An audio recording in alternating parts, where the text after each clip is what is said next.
Yan, good morning. So ngayon meron tayo ngayong i-welding. So ang gagamitin natin ngayon ay una pala ito yung iniwan sa atin ngayon. Butas-butas na yung crankcase ng diesel engine. Ginagamit to pandagat. So kaya kalawang-kalawang. Hindi ko lang alam kung para saang makina to. So ang tools for the day na gagamitin natin ngayon ay imamapgas lang natin yung parang acetylene. So gamit yung silver rod, yung bronze and borax bracing flux. So once na natakpan na to, ipa-fiber naman to ng may-ari. Bali babalutan to ng it's either fiber or epoxy para hindi na siya ulit kalawangin. So yan, welding na natin.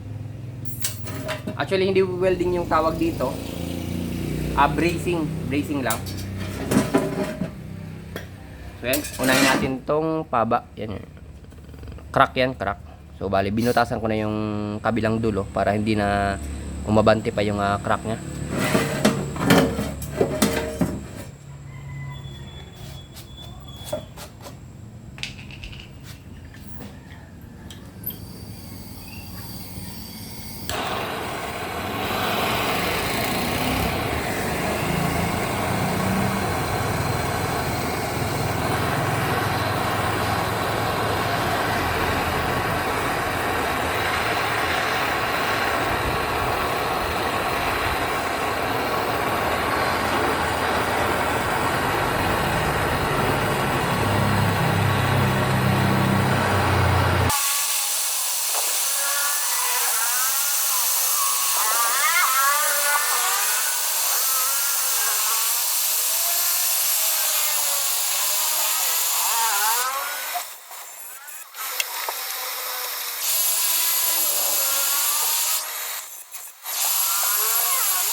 Yan, so yan.